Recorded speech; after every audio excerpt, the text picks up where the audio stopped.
My mother signed my name on a document I never saw, to a life I never agreed to live. I found out on a Tuesday, the kind of Tuesday that starts with bad coffee and ends with everything you thought you knew, dismantled on a conference room table.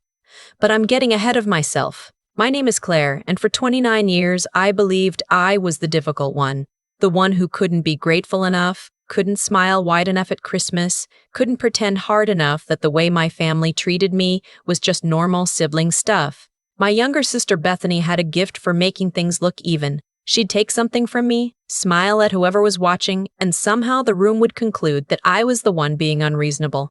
I got good at small things. Keeping records. Writing things down. Not because I planned to use them, but because when you grow up in a house where your version of events is constantly rewritten, you learn to leave yourself proof. I didn't know how badly I'd need that habit until the afternoon my aunt called me from a parking lot in Nashville and said, very quietly, "Honey, did you know your parents changed the will?" I didn't. I hadn't, and she wasn't supposed to tell me. It started the way most disasters do, with something that seemed like good news. My grandmother passed away the previous spring, Grandma Ruth. She was the kind of woman who kept butterscotch candy in every pocket of every cardigan she owned, who called every Sunday at 8 a.m., without fail, who once drove 4 hours in a rainstorm to watch me play third base in a regional softball tournament. She was the only person in my family who ever said, out loud, that she saw me. She left behind a house. The house, really. A 1940s craftsman in Asheville, North Carolina, that she'd spent 40 years filling with books and quilts and herb gardens and neighbors who all knew her name. She had updated her will 2 years before she died. I know because she told me. She called me on a Sunday and said, "I'm leaving the house to you, Claire. You're the one who'd actually live in it. Bethany would sell it inside of a year." She wasn't wrong. Bethany had been trying to get my grandmother to sell that property since she turned 25 and discovered what real estate in western North Carolina was worth. Grandma Ruth passed quietly in March. Hospice, her own bedroom, her cat on her feet. I drove up and spent the last week with her. Bethany sent flowers and a card that said she couldn't get time off work. 2 months later, we gathered for the formal reading of the will. I sat in the lawyer's office in a chair that was slightly too low for the table. My mother sat next to Bethany, their shoulders almost touching. My father was at the end, the way he always positioned himself in difficult rooms, close enough to speak, far enough to deny involvement. The lawyer read. I waited for my name. Bethany's name came first. A jewelry collection, a savings account with a modest balance, a watercolor painting of the Blue Ridge that used to hang in the upstairs hallway. Then he said Bethany's name again. He said it twice, 3 times. The house. The Asheville house. Left to Bethany. I didn't make a sound. My mother reached over and patted Bethany's knee. Bethany smiled at her lap. "I think there's been an error," I said. My mother turned to me with an expression I recognized. Patient. Practiced. The face she made when she wanted the room to see her being reasonable at me. "Claire, we knew Grandma Ruth wanted you both to benefit. The house will be sold and you'll each receive half." I looked at her. That's not what she told me. She was ill, my father said. Not unkind, just final. Like a door closing. The lawyer cleared his throat. "The document on file reflects. Can I see it?" I asked. There was a pause. A small one, but I caught it. "Of course," he said, and slid a copy across the table. I read it twice. The will was dated 14 months before my grandmother died. It had her signature, but the notary stamp was from a county 2 hours from her home. The witnesses were names I didn't recognize. I folded the paper carefully and put it in my purse. I said very little for the rest of the meeting. My mother talked, Bethany talked, my father agreed with things. I watched the window behind the lawyer's head and made a list in my mind. What I knew, what I could prove, what I still needed. I didn't go back to their house that evening. I told them I had a long drive and needed to get home to Charlotte. That was true. I also needed to be in a car alone where I could let my hands shake on the steering wheel without anyone interpreting it as drama. I called my friend Deshaun from the highway. He picked up on the second ring, which is all I need to know about a person, honestly. "Walk me through it," he said. I did. Every detail. The second notation of Bethany's name, the unfamiliar notary county, the way my mother's hand moved to my sister's knee before the will was even finished. What was the original will? He asked. I don't have a copy. Grandma told me verbally, but she was specific, Deshawn. She said my name. She used the word you. She said Bethany would sell it in a year. Did she say it in front of anyone? I thought. My aunt, I said. Aunt Gail. She was there for that Sunday call. She was visiting for a week. Deshawn didn't say anything for a week. Deshawn didn't say anything for a second. Then, talk to Gail before you talk to anyone else. I didn't know then that Aunt Gail had already been trying to call me for 3 days. I found her message when I got home. Voicemail, not text.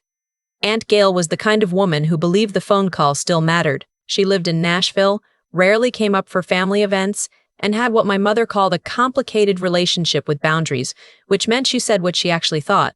I called her back at 11 that night. I've been sitting on this for 2 months, she said. And I could hear her pacing. Since the funeral, Claire. I didn't know how to tell you. Tell me what? She exhaled. I was there when your parents had the will changed. I didn't know that's what was happening. We were all at your grandmother's house that Thanksgiving before she got really bad. Your mother pulled me aside and asked me to help her with something. She said Ruth was confused, that she'd updated the will without understanding what she was signing, that the family wanted to correct it. My throat tightened. What did you do? Nothing. I said I wasn't comfortable. And your mother said fine, they'd handle it themselves. A pause. A week later, she called Ruth's regular lawyer and said Ruth wanted to revise her will. She drove her to a different notary. I didn't know any of that until after. I found out from Ruth's neighbor, Dorothy. Dorothy was there for part of it. Ruth seemed confused the whole afternoon. I sat down on my kitchen floor. Not dramatically. My legs just didn't want to hold me anymore. Why didn't you say something at the reading? Because I didn't have proof, she said quietly. I had Dorothy's word and my own memory, and your mother would have turned it into a whole production about me causing grief during a bereavement period. You know how she is. I did. Can you write it down? I said. What you remember. A timeline, everything Dorothy told you. All of it. I already have, she said. I've been typing it up for 6 weeks. I just didn't know who to send it to. Send it to me, I said. Tonight. I spent the next 3 days reading everything I could about will contests in North Carolina. I called a probate attorney named Patricia who spoke fast and didn't waste my time. Tell me about the notary situation, she said. I did. She was quiet for a moment. If the notarization took place outside of your grandmother's county without a documented reason, that's a flag. Combined with witness testimony about cognitive state, that becomes a stronger flag. Do you have access to her medical records from that period? I can request them. Unlisted as secondary medical contact. Do that. Do it today. And tell me about the witnesses on the document. I read her the names. Neither of those is the attorney who drafted the original will? No. She paused again, in a way that felt like math happening. Who drafted the original? A man named Gerald Hatch. He had an office on Merrimon Avenue in Asheville. I'd start there, she said. If a prior version of this will exists in his records, that's your foundation. I called Gerald Hatch's office before I even hung up with Patricia. Gerald Hatch was 67 years old, semi-retired, and furious in a way that only lawyers who've been around long enough to have standards can be furious. He remembered my grandmother immediately. Ruth Calloway, he said. I drafted her will 3 years ago. She came in very clear, very organized. Named you specifically, said, and I'm quoting, because I made a note, my older granddaughter Claire should have the house. She's the only one who'll care for it like I did. I pressed my palm flat on the table in front of me to feel something solid. Did she ever contact you to revise it? No, he said. And I found that strange when I heard she'd filed a new one. Reached out to the family after the funeral actually, but was told there wasn't anything to discuss. A pause. I still have the file? Original signed copies. Would you be willing to be involved in a contest? He didn't hesitate. I've been waiting for someone to ask me that since April. I kept all of this from my parents for as long as I could. It took about 4 weeks. Bethany was the one who cracked it open. She texted me on a Wednesday afternoon asking if I decided what I wanted from the house before she started the clear-out process. No question mark. No softening. Just a declaration that the house was already hers to clear. I called my mother instead of responding. She answered warmly. Brightly, almost. I could hear the television behind her. I need to talk to you about the will, I said. The warmth shifted. Slight, but I'd been reading that shift my entire life. Sweetheart, I know this was hard, but your grandmother changed her mind and we have to respect she didn't change her mind, I said. Her attorney from Merriman Avenue still has the original. Signed and dated. It names me. Silence. I'm filing a will contest, I said. I want you to know before the paperwork arrives. My mother's voice went very quiet, the way it always did right before it got loud. You are going to tear this family apart over a house. I'm going to tell the truth about what happened to a woman who can't speak for herself anymore. Your grandmother loved Bethany just as much. I have 2 witnesses' medical records showing cognitive decline during the period of the revision. And her original attorney on record. I said it evenly, not fast, not slow. The way you recite something you've prepared. I'm not calling to argue. I'm calling because she was your mother and I thought you deserved to know before it becomes official. She hung up. 40 minutes later, my father called. He talked for 11 minutes without asking me a single question. I let him. I wrote down the time, the date, and the general content of what he said. Old habit, good habit. Bethany showed up at my apartment 2 days later without calling. I opened the door and she was standing there in a coat I didn't recognize, holding a tray of coffee cups from a place that didn't exist in Charlotte, which meant she'd driven from somewhere else specifically for this. You're really doing this, she said. Come in, I said. She didn't sit. She stood in my kitchen with her coffee and her coat and her particular talent for making every room feel like a courtroom where she was already winning. You're gonna drag Grandma Ruth through a legal process because you feel like you deserved something she didn't give you. I turned and looked at her directly. She did give it to me, you know that. Her jaw tightened. Just slightly, and there it was, not guilt, exactly. Just the flicker of someone who'd been waiting for the other shoe and heard it drop. That will is legal, she said. Gerald Hatch disagrees. So does the notary timeline, and so does Dorothy Marsh, who watched Grandma sign something she kept asking to read again. Bethany set the coffee down. You have one friend who hates our family and a retired lawyer with an old file. I also have Aunt Gail's written account, and I'm waiting on the medical records, which I expect to show that Grandma's cognitive function that November was significantly impaired. I paused. Patricia thinks the case is strong. Who is Patricia? My attorney. Something crossed her face that I hadn't seen in 29 years of being her sister. Surprise. Genuine, unperformed surprise. She'd expected me to be upset. She hadn't expected me to be upset. She hadn't expected me to already have an attorney. You've been planning this, she said. I've been prepared, I said. There's a difference. She left without the coffee. I stood at my window and watched her car pull out of the lot. My hands were steady. The medical records arrived on a Thursday. Patricia called me within an hour of receiving her copy. The neurologist documented moderate cognitive impairment in September. That's 2 months before the revised will was signed. I heard pages turning. The language here is pretty clear. She should not have been signing major legal documents without a guardian present. Was there a guardian at the signing? No, just your mother and 2 individuals. I can't find any prior connection to your grandmother. Who are they? Looking into it, she said, but one of them worked at an insurance agency your father has used for 15 years. I sat with that for a moment. Not family friends, not neutral witnesses, not strangers from the notary's waiting room. They knew, I said. Appears so, Patricia said, which moves this from a family dispute over interpretation to something with a lot more teeth. I didn't see my mother for 6 weeks after our phone call. She texted once, a long message about grief and family loyalty and how I was hurting everyone by choosing a building over the people who loved me. I read it twice, then saved it to a folder I'd started labeling Record. I heard through my aunt that Bethany was already in contact with a real estate agent in Asheville.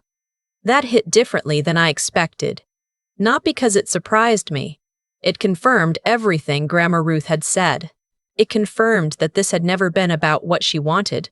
It had been about what the house was worth to people who saw it as a number rather than a home. I drove up to Asheville alone one afternoon just to see it. The key was still on my keychain. Grandma Ruth had given it to me years ago, said to keep it so I didn't have to knock. I didn't use it. I sat in the car across the street and looked at the porch where she used to keep a rocking chair and 2 clay pots of rosemary. And I thought about all the Sundays I'd sat on that porch with bad instant coffee because she insisted on the cheap brand and how I never once complained. I thought about the last time I'd been there in person, that final week in March. How she'd held my hand and said she was glad it would go to someone who understood what it meant. I drove home and filed the formal contest the next morning. The months that followed were paperwork and patience and a silence from my parents that felt less like grief and more like strategy.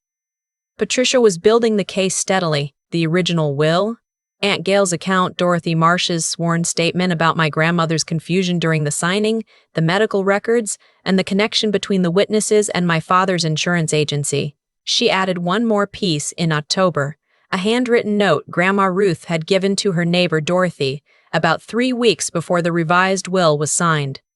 Dorothy had kept it. It said, "I don't want to sell the house.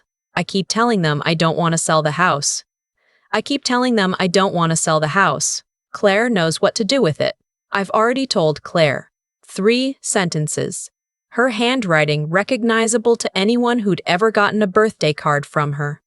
Dorothy had kept it in an envelope labeled with the date because, she said, Ruth had seemed so distressed when she wrote it. "She made me promise to hold on to it," Dorothy told Patricia. "She said just in case."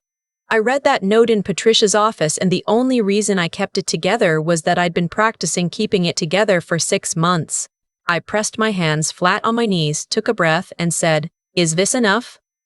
Patricia looked at me steadily. "Combined with everything else?" "Yes." "I think so." We settled in November. Not in a courtroom, though it could have gone there. My parents, faced with the scope of what had been documented, with a retired attorney who would testify clearly, with Dorothy, with Aunt Gail, with my grandmother's own handwriting, chose to settle. Bethany got the savings account, the jewelry, the watercolor of the Blue Ridge. The house went to me. I was sitting in Patricia's office when the final document was signed. No ceremony, no audience, just paperwork and a date stamp, and then silence, and then the sound of my own exhale, which was the longest and realest breath I'd taken since March. Patricia walked me out and said, "Are you all right?" I told her I thought I would be. I drove up to Asheville the weekend after Thanksgiving. Used the key this time. The house was cold and smelled like dust and rosemary from the dried bundles still hanging in the kitchen window. The rocking chair was on the porch where she'd left it. Someone had pulled the blinds in the front room, but the light still got through at the edges the way it always had in the late afternoon. I didn't do anything dramatic. I opened windows, made a list of what needed attention, found 3 butterscotch candies in the pocket of a cardigan hanging on the coat rack by the door. I sat in her rocking chair until the sun went down. It wasn't grief exactly, though that was part of it. It was something bigger and quieter. The feeling of a thing finally sitting where it belonged. I went inside when it got dark, made tea in her kitchen with her kettle and her mugs, and sat at her table. A week later, I got a letter forwarded from my old apartment address. No return address, postmarked from Tennessee.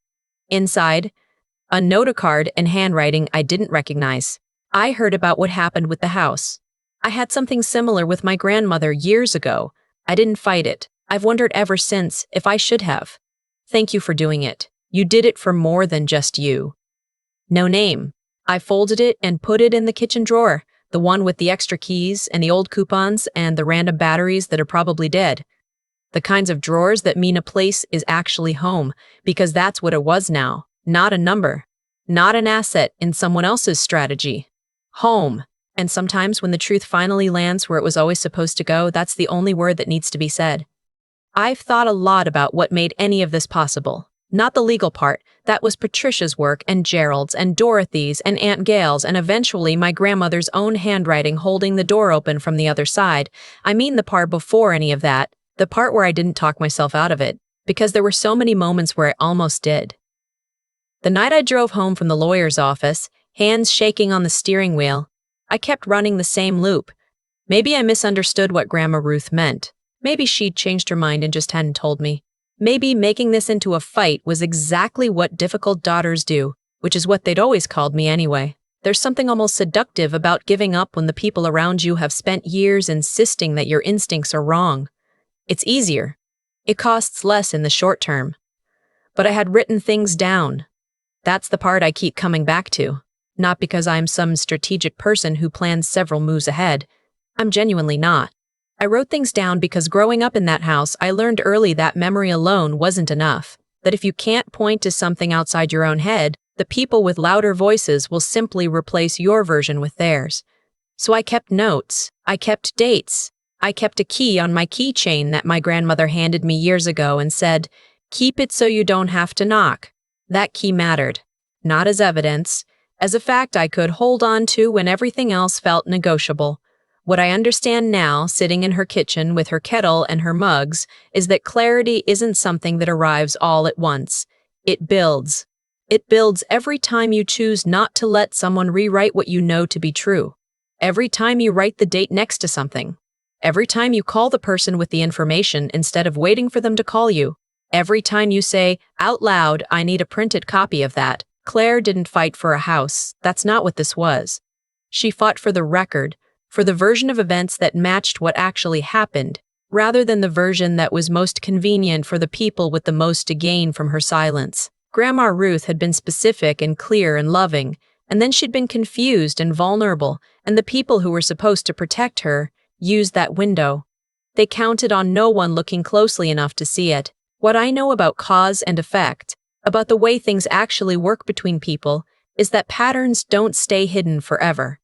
Not when they're documented. Not when there's a Dorothy next door who keeps a dated envelope because something felt wrong. Not when there's a Gerald Hatch who made a note in a file because a woman came in organized and clear and used her granddaughter's name. The truth has a kind of staying power that manipulation doesn't. Manipulation requires constant maintenance, keeping people apart, keeping information siloed, keeping the narrative tight. Truth just needs someone willing to follow the thread.